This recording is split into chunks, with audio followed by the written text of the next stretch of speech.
Soal penetapan tersangka Wamenaker Immanuel Ebenezer dalam kasus dugaan korupsi pengurusan sertifikasi K3, kita bahas bersama Wakil Ketua Barisan Relawan Jokowi Bara JP David Pajung. Selamat malam Bang David. Malam Mbak. Hadir juga Ketua Dewan Direktur Great Institute Syaganda Nainggolan dan juga Direktur Eksekutif Carta Politika Yunarto Wijaya. Selamat malam Bapak-Bapak semua. Selamat malam Bu Audrey, selamat malam teman-teman. Ya. Selamat malam Bang Syaganda. Oke, saya mau Bang Syaganda. Saya mau ke Mas Toto dulu. Iya, Mas Toto, ini yang terakhir Bang Noel sudah ditetapkan sebagai tersangka. Sebelumnya ada Bang Sylvester yang kemudian juga diungkit kembali karena eksekusinya belum jalan ya pada saat itu. Kemudian ada juga sebelumnya ada nama Mas Budi Ari. Nah, kalau pertanyaan saya adalah apakah benar belakangan ini loyalis Pak Jokowi sedang dibidik nih? Iya, saya berharap tidak ya Audrey, karena kalau betul itu terjadi berbahaya sekali bahwa negara kita berarti negara kekuasaan, bahwa aparat penegak hukum bergerak mengikuti arah angin dari kekuasaan yang menyuruh mereka untuk menarget kelompok tertentu. Saya lebih berharap bahwa memang ini artinya kalau kita mau lihat secara positif dalam konteks Pak Prabowo tidak melindungi orang-orang yang katakanlah masuk dalam kabinetnya, yang kemudian pernah membantu dirinya ketika berkampanye dalam Pilpres kemarin. Tapi kan memang misalnya muncul spekulasi apakah kemudian pilihannya dua ya. Kalau kebetulan misalnya dianggap orang-orang yang ada di kubu Jokowi bermasalah, pilihannya dua. Yang pertama tadi spekulasi Audrey tadi bahwa seakan-akan memang mereka dibidik secara khusus. Yang kedua ya jangan-jangan bahwa ini adalah turunan dari sistem yang tidak benar. Contoh terkait dengan apa yang terjadi pada Noel. Ketika dijelaskan oleh Ketua KPK, ini bukan sekedar masalah Noel saja secara pribadi dalam konteks integritas. Itu betul. Tapi kalau kita lihat dalam konstruksi kasusnya kan ternyata ini sudah terjadi dari 2019. Dan ini memang menjadi catatan. Artinya pada masa pemerintahan Jokowi Jilid 2 di Kemenaker, itu terjadi sebuah modus yang sistemik dibiarkan. Yang baru terungkap sekarang.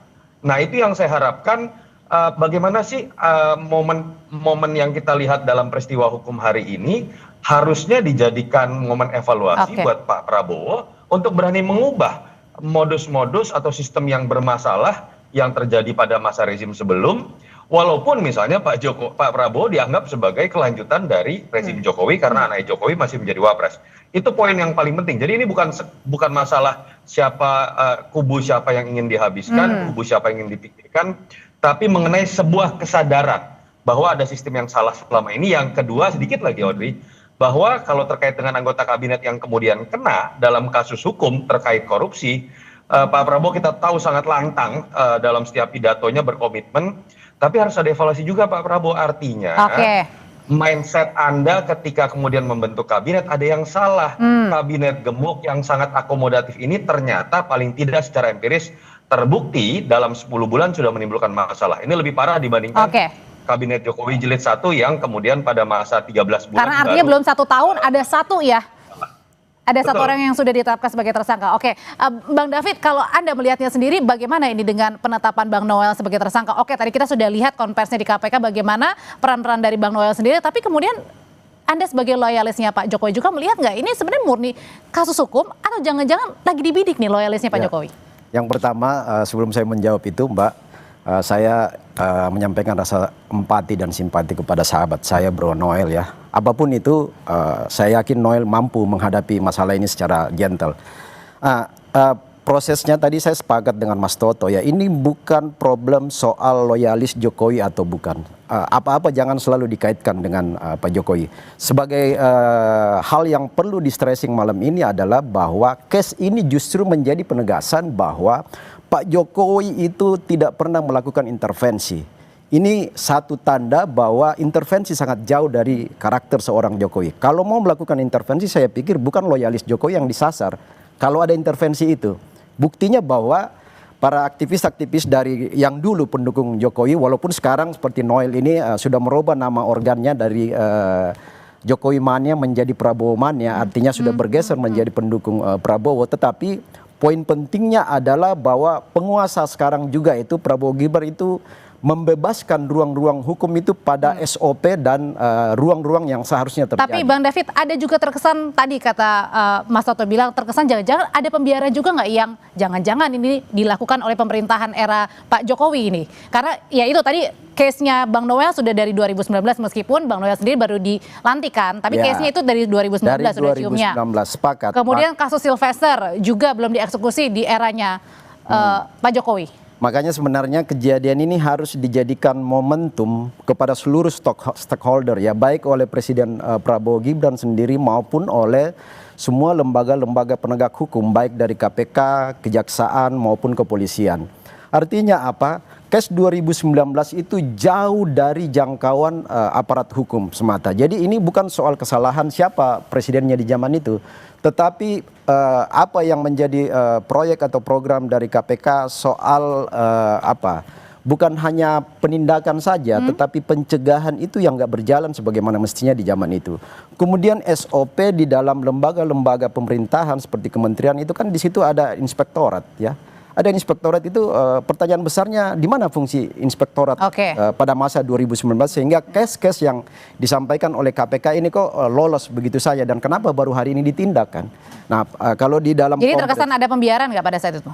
Bagi saya semua pejabat-pejabat yang punya kewenangan termasuk misalnya inspektorat itu tidak bekerja secara optimal. Makanya itu bisa case itu terjadi. Jadi saya yakin dengan integritas yang dimiliki oleh teman saya Noel itu sebenarnya bagi saya ini satu kepleset kebijakan ya yang tadi dikatakan oleh Ketua KPK bahwa terkesan itu ada pembiaran. Sehingga dia dijerat melalui pasal 12E. Tetapi konfirmasi dari Noel sendiri sudah mengatakan bahwa ini fitnah bagi saya karena saya bukan OTT. Kemudian saya tidak melakukan pemerasan. Mungkin di situ ada kelalaian fungsi dia sebagai seorang wamen yang tidak melihat semua kalangan di bawahnya atau infrastruktur yang ada di bawahnya tidak menunaikan tugas secara optimal. Nah ini kan juga tidak bisa disasar pada posisi seorang saja. Meskipun memang KPK mengiyakan kalau Bang Noel ini terima uang ya pada akhir tahun lalu 2 bulan setelah dilantik. Ya bahwa itu ada yang disampaikan oleh KPK itu kan ranah hukum nanti akan membuktikan kan. Nah, tetapi artinya gini, apapun yang terjadi kita mengapresiasi langkah-langkah penegakan hukum oleh KPK karena ini memang langkah yang harus dilakukan oleh pemerintahan Prabowo Gibran untuk memerangi proses korupsi dan dimulai di dalam tubuh pemerintahan sendiri. Ini yang harus dikasih apresiasi, Mbak. Tapi kalau Bang Syaganda sebenarnya ini mempengaruhi juga nggak sih, ada dampak nggak sih antara hubungan Pak Jokowi dengan Pak Prabowo dengan pelan-pelan nih ya loyalis dari Pak Jokowi sendiri tersandung kasus? Nah, pastinya kan karena kan memang yang terjadi sekarang itu kan kalau kita melihat apa yang dilakukan Noel terakhir ini kan dia skakmat kan terhadap Prabowo karena dari semua yang tidak bisa dibantah ya dari analisa big data dan macam-macam analisa tentang keberhasilan Prabowo dalam 8 bulan ini itu kan satu-satunya yang diapresiasi orang kan pemberantasan korupsi.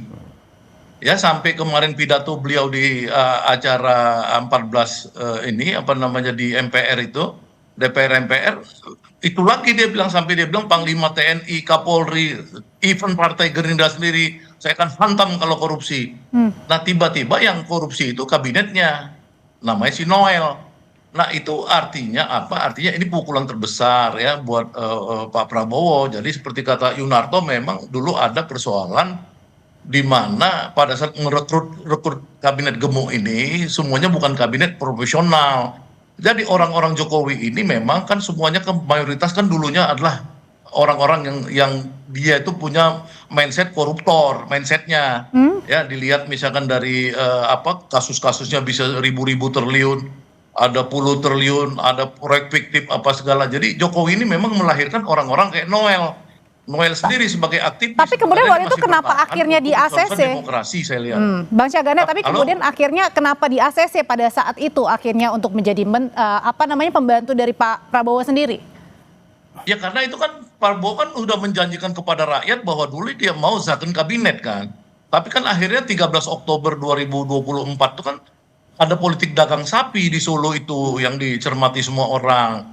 Nah sayangnya politik dagang sapi ini orang-orang Jokowi yang dikirimkan itu rata-rata bermasalah seperti Budi Ari, judi online, kemudian Noel ya, kemudian banyak lagi yang lain si Menteri Kesehatan dan lain-lain. Jadi akhirnya ini memang sekarang mulai kebongkar ya, sekarang dengan adanya kasus Noel ini itu tidak memungkinkan bahwa Prabowo ini belum berhasil ya mengkonten kabinetnya atau orang dekat dia dari isu korupsi. Tadinya rakyat udah percaya betul sama Prabowo bahwa Prabowo ini adalah orang yang sangat hebat, sangat kuat dalam anti korupsi, seperti dia bisa berhasil membuat Raja Khalid, sang raja besar di Republik ini bisa makanya jadi dalam tersangka. artian makanya dalam artian adalah artinya dengan kegerahan ini maka artinya tidak tebang pilih begitu, meskipun loyalisnya Pak Jokowi tetap saja. Memang tidak tebang pilih, tapi itu kan tainted ya. Tainted itu jadi artinya ternodain ya.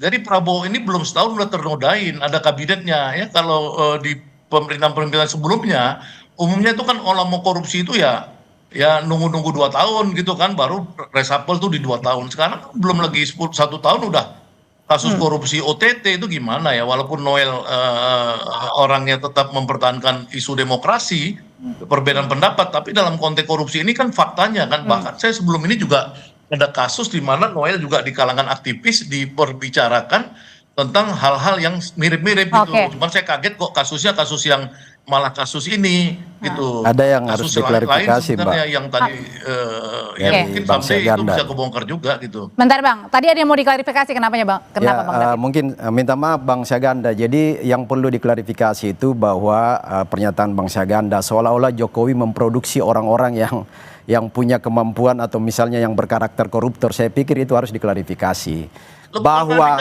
sebentar Bang, indeks persepsi korupsi bukan soal itu, bahwa kemudian Noel ini adalah salah satu aktivis itu rejim Jokowi itu ya, bahwa Noel ini adalah salah satu pendukung Jokowi di masa itu ya. Tetapi tadi yang disampaikan Bang Narto bahwa ini bukan persoalan siapa, persoalan korupsi ini adalah persoalan individu tentang posisi dan jabatan yang mungkin diselewengkan atau misalnya kelemahan di dalam menjalankan tugas. Bukan persoalan dia datangnya dari siapa. Dan harus diklarifikasi bahwa Jokowi tidak pernah menciptakan orang yang punya karakter itu. Itu yang harus diklarifikasi. Indeksnya itu ada ukurannya, kita bukan kasih. Iya, tetapi bukan dengan sadar menciptakan orang yang berkarakter koruptor. Bahkan Jokowi dituduh koruptor nomor 2 terbesar di dunia oleh CCRP. Kenapa sih?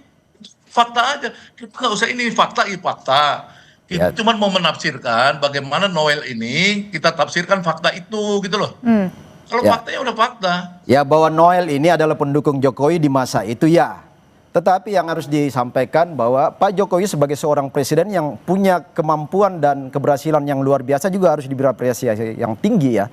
Karena apa-apa yang dilakukan Jokowi di masa lalu, termasuk menteri-menteri di zaman Jokowi, berapa orang yang masuk bui? Orang-orang dekat beliau semua yang melakukan pelanggaran juga masuk dalam proses hukum. Jadi nggak ada. Jadi ini balik lagi artinya ke personal begitu ya, bukan personal. Korupsi itu adalah karakter personal seseorang sehingga memang harus dijerat melalui proses-proses hukum yang ada.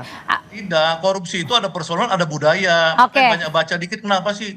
Korupsi produk budaya dong korupsi. Kalau di Jepang itu budayanya itu bunuh diri itu kalau. Tapi korupsi itu bukan proses kaderisasi loh Bang. Bukan satu orang menciptakan koruptor yang lain, bukan. Itu yang harus diklarifikasi. Mas Soto mau menjawabnya.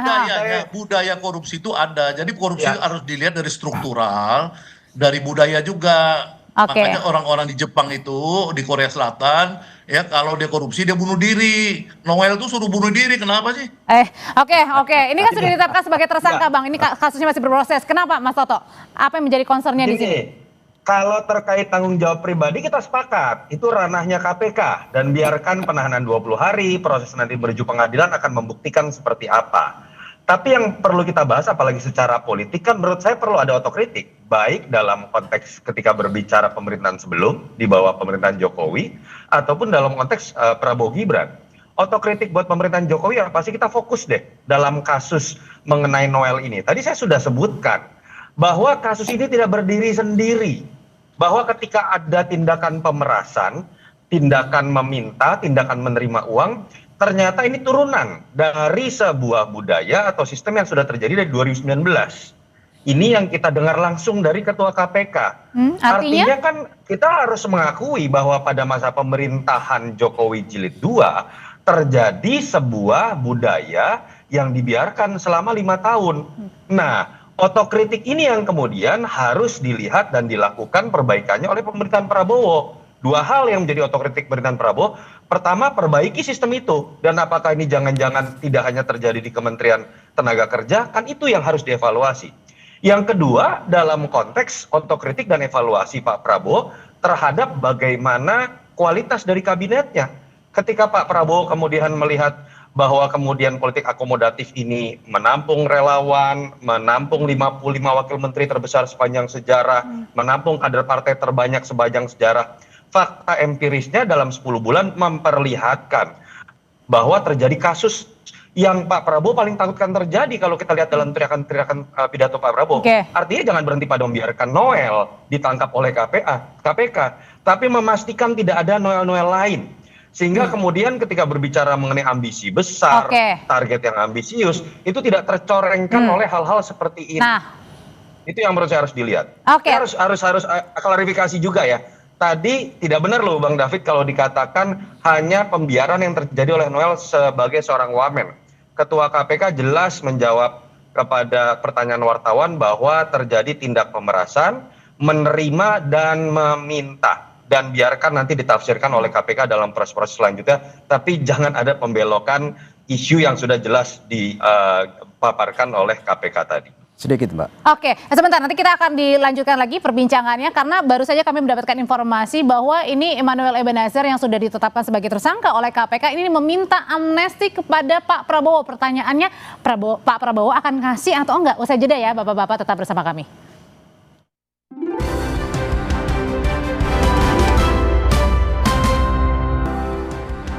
Bang David, sebagai salah satu orang yang dekat dengan Bang Noel, kenapa Bang Noel ini meminta amnesti kepada Pak Prabowo? Padahal ini kasusnya baru ditetapkan sebagai tersangka, belum ada pembuktian di persidangan. Itu kan kembali kepada Bro Noel ya. Artinya mungkin kacamata Noel melihat bahwa kemarin kasus Hasto, kasus Lembong itu Presiden mengeluarkan pengampunan. Mungkin dia ingin mengimbangi juga bahwa saya juga dong diberikan kan sebagai orang yang mendukung. Tetapi itu kembali kepada Bro Noel.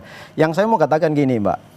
Pertama, case ini harus dijadikan pelajaran bagi publik Indonesia bahwa beri ruang dan kepercayaan kepada lembaga penegak hukum sekelas KPK, Kejaksaan, Kepolisian. Karena apa? Kemarin ya, ketika kasus Tom Lembong, ketika kasus Hasto, itu seolah-olah KPK, Kejaksaan itu salah. Di mata publik seolah-olah ini kriminalisasi, bahkan muaranya dilarikan ke Jokowi.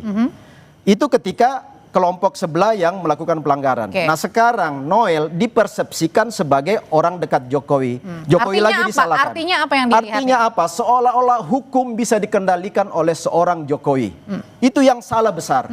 Hari ini mau membuktikan bahwa kasus Noel itu kalau saudara-saudara mempersepsikan Noel itu sebagai orang dekat Jokowi, artinya bahwa Jokowi itu jauh dari mengintervensi kekuasaan hukum. Oke, emang benar Bang Syagana apa-apa dikaitkan dengan Pak Jokowi nih, termasuk penetapan tersangka Bang Noel?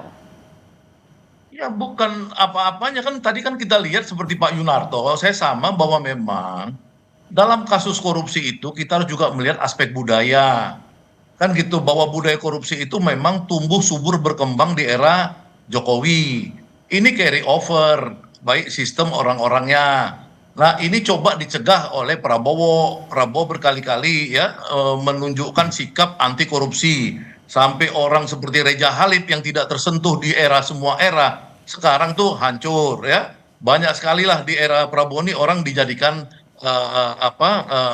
tersangka ya, yang selama di era Jokowi itu enak-enak aja. Jadi ini budaya ya, budaya pemaafan, permisif, proyek fiktif, semua itu berkembang di zaman zaman Jokowi. Bahkan itu deputi PK Pahala Nainggolan dulu mengumumkan bahwa korupsi di era Jokowi itu sudah sampai rata-rata 50% itu uang yang hilang dalam proyek-proyek itu. Ya termasuk proyek MBZ itu pakai nama Sultan MBZ aja dikorupsi 500 miliar. Ya semua dikorupsi di zaman itu. Nah, kita sekarang pertanyaan tafsirnya apa nih? Tafsir kita mau lihat apa? Apakah kemudian bahwa ini saatnya buat Prabowo untuk membersihkan diri, cuci gudang, kembali kepada zakon kabinet. Jangan lagi bersandar pada tekanan-tekanan Jokowi, ya menitipkan orang-orang yang sampai belasan orang orang-orang yang masih setia pada Jokowi di kabinet Prabowo. Dan ini juga semakin Kita nggak menegaskan mau, bahwa Pak saya nggak Prabowo ada urusan, tapi kalau mau titip orang, titiplah orang yang memang integritasnya itu ya bisa dipuji, betul-betul dia itu tidak lagi mikirin cari uang itu loh, seperti Noel ini gitu. Nah, Bang, kalau gitu apakah ini juga penegasan bahwa Pak Prabowo ini tidak terikat ya dalam tanda kutip ya, meskipun ada jasanya begitu, artinya bisa lepas gitu dari bayang-bayang Pak Jokowi, termasuk tadi ya dengan segala macam permasalahan ya, kalau hukum yang dulu. Saya lihat ketika KPK hampir ya, atau saya nggak tahu, saya lupa itu soal Yakult ya, dana haji itu, yang triliunan itu dikorupsi sama Yakult ini. Ex-Menak maksudnya? Kemenak itu, ya itu orangnya Jokowi, kemudian Noel orangnya Jokowi, ya banyak sekali orang-orang Jokowi ini nanti akan diproses. Itu bisa jadi bahwa Pak Prabowo memang sudah menunjuk bahwa dia itu presiden real. Nah, mudah-mudahan ditindaklanjutin pada saat 20 Oktober itu ada reshuffle kabinet besar-besaran. Ya, semua orang-orang yang tidak kabel dan tidak punya ideologi yang sama dengan presiden, ideologi utama adalah anti korupsi, ya singkirin aja. Itu aja pesan saya kepada pemimpin bangsa ini. Kalau gitu Mas Toto, pertanyaan terakhir adalah gimana caranya juga membedakan bahwa hukum memang harus ditegakkan, yang salah kemudian juga harus diproses, tapi tadi ya bukan karena siapa, belakangnya siapa, backingnya siapa, kemudian akhirnya harus dituju kepada orang itu. Singkat aja. Waktu yang akan menjawab, Audrey. 10 bulan kita nggak bisa menilai bahwa ketika kemudian ada beberapa orang yang berasal dari rezim Jokowi, dianggap dekat dengan Jokowi, terkena masalah, itu poin yang harus Pak Prabowo kemudian lihat secara sistemik. Apa sih artinya bahwa ketika ada ratusan triliun kerugian negara dalam beberapa kasus besar yang terjadi pada masa rezim sebelum, artinya Pak Prabowo ya sudah, ketika berbicara mengenai keberlanjutan sebatas pada sistem yang baik saja yang sudah dijalankan, tapi bukan mempertahankan sistem yang kemudian terbukti dalam kasus hukum, terbukti harus diperbaiki. Yang kedua, kesadaran bahwa politik akomodatif itu ternyata sering berbuah buruk seperti apa yang terjadi pada Noel. Harusnya Pak Prabowo belajar dari masa Pak Jokowi. Ketika ada 5 menteri, itu semuanya adalah menteri yang berasal dari politik akomodatif dan bukan menteri yang berasal dari latar belakang zaken atau teknokratis. Itu yang saya harapkan ketika Pak Prabowo punya ambisi besar, bisa dimulai dari keberanian Pak Prabowo untuk tanpa beban melakukan itu, tidak terikat oleh siapapun, termasuk oleh mantan presiden. Saya pikir klop yang disampaikan Bang Narto ya. Jadi memang Pak Prabowo ini lagi menegaskan bahwa equality before the law itu harus ditegaskan. Dan memang beliau tetap berkaca pada peninggalan Pak Jokowi, bahwa yang disampaikan Bang Narto tadi ya, bahwa Jokowi orang dekat, orang jauh ketika zamannya itu semua disapu ketika dia melakukan pelanggaran korupsi. Jadi sangat salah opini Bang Saganda tadi. Dan Prabowo kita yakin bahwa dia menentukan kabinet berdasarkan independensi sebagai seorang presiden. Prabowo menentukan kabinet tanpa intervensi siapapun.